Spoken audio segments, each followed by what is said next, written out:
जिन्होंने ये हमला किया है, उन आतंकियों को और इस हमले की साजिश रचने वालों को उनकी कल्पना से भी बड़ी सजा मिलेगी।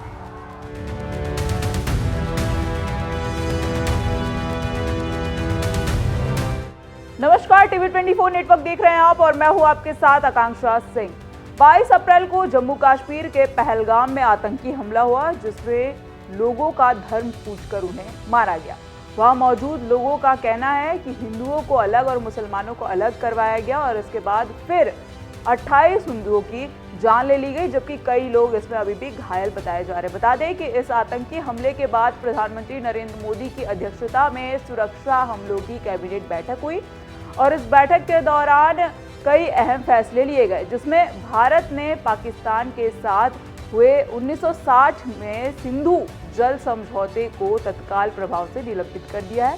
ऐसे में अब इस करार के तहत 6 नदियों का 80% पानी पाकिस्तान को मिलता है, ऐसा बताया जा रहा है। और ये समझौता 1960 में वर्ल्ड बैंक की मध्यस्थता में की गई थी। तत्कालीन प्रधानमंत्री उस समय पंडित जवाहरलाल नेहरू थे और पाकिस्तान के राष्ट्रपति अब्बू खान की तरफ से ये इसको किया गया था। और दरअसल विश्व बैंक की मध्यस्थता के तहत इसे भारत और पाकिस्तान के बीच सिंधु जल संधि का हस्ताक्षर किया गया था और इस संधि को दुनिया का एक सबसे टिकाऊ सीमा पार जल समझौता माना जाता है। जानकारी के अनुसार अगर बात की जाए तो संधि सिंधु घाटी के 6 नदियों को दोनों देशों के बीच बांटती है, जिससे समझौते के अनुसार भारत को 3 पूर्वी नदियां यानी कि रावी, व्यास और सतलुज और पर पूरा तरीके से नियंत्रण मिल सकता है और मिला हुआ भी है, जबकि पाकिस्तान को 3 पश्चिमी नदियां यानी कि सिंधु, झेलम और चिनाब पर मिला था।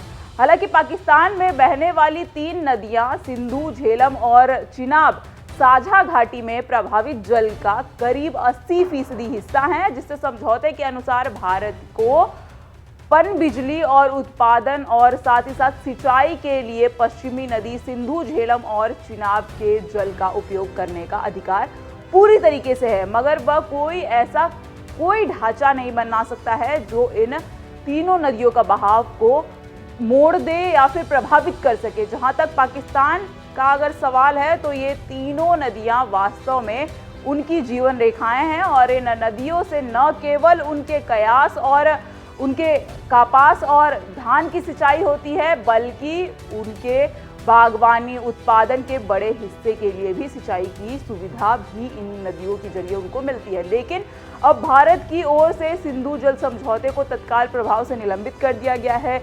जिसका पाकिस्तान पर व्यापक असर पड़ने वाला है और इस समझौते की वजह से पाकिस्तान पूरी तरीके से बौखलाया हुआ है। जिसके बाद पूर्व मिनिस्टर फवाद हुसैन ने सोशल मीडिया हैंडल एक्स पर ट्वीट कर लिखा कि जिम्मेदारी से बचने के लिए मोदी अमित और की जोड़ी पाकिस्तान को कुर्बानी का बकरा बना रही है। सच्चाई यह है कि यह घटना भारत के गृह मंत्री की व्यापक सुरक्षा और खुफिया विफलता को दर्शाती है।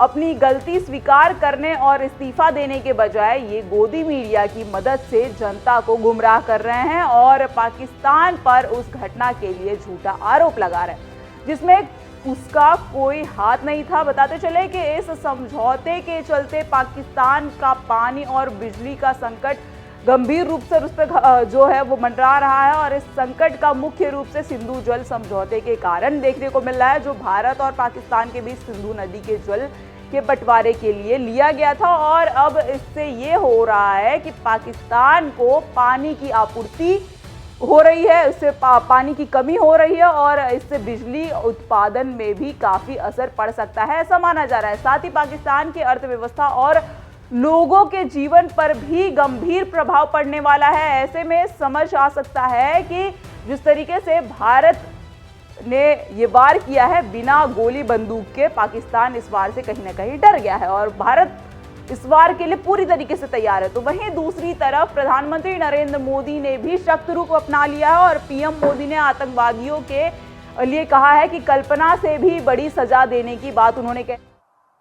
ये हमला सिर्फ निहत्थे पर्यटकों पर नहीं हुआ है, के दुश्मनों ने भारत की आत्मा पर हमला करने का दुस्साहस किया है।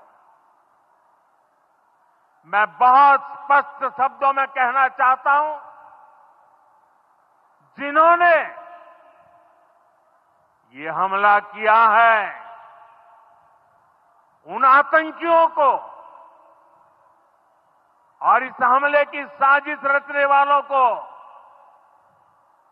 उनकी कल्पना से भी बड़ी सजा मिलेगी। और इस बयान के बाद पाकिस्तान ने अपनी सेना को हाई अलर्ट पर कर दिया है और साथ ही साथ पीओके के आतंकवादी शिविरों को भी खाली किया जा रहा है। प्रधानमंत्री वहीं शहबाज शरीफ ने सेना प्रमुखों के साथ आपात बैठक भी बुलाई थी और मिली जानकारी के अनुसार अगर बात की जाए तो भारत की संभावित कार्यवाही से पाकिस्तानी आतंकवादी संगठनों में डर का माहौल देखने को मिल रहा है। बहरहाल अब ये तो देखने वाली बात होगी, क्योंकि 48 घंटे के अंदर जो पाकिस्तान से भारत आए हुए लोग थे उन्हें वापस जाने की बात कही गई है। एक हफ्ते के अंदर जितने लोग यहाँ पर काम कर रहे थे पाकिस्तान की तरफ से, जिनका जैक वीजा था, उन्हें वापस जाने की बात कही गई है। अब देखने वाली बात ये होगी कि क्या जिस तरीके से पहलगाम में आतंकी हमला हुआ और इस हमले में हमारे भारत के कई लोगों की जान गई, 28 से ज़्यादा लोग इसमें उनकी मौत हो गई, कई लोग इसमें घायल भी बताए जा रहे हैं। ऐसे में इसका बदला भारत पूरी तरीके से लेने के लिए तैयार है और कैसे भारत बदला लेगा ये तो बहरहाल देखने वाली बात होगी। लेकिन ये खबर आपको कैसी लगी हमें कमेंट सेक्शन में कमेंट करके जरूर बताइएगा। ऐसे देश और दुनिया की तमाम खबरें देखने के लिए बने रहे हमारे साथ TV24 नेटवर्क के साथ।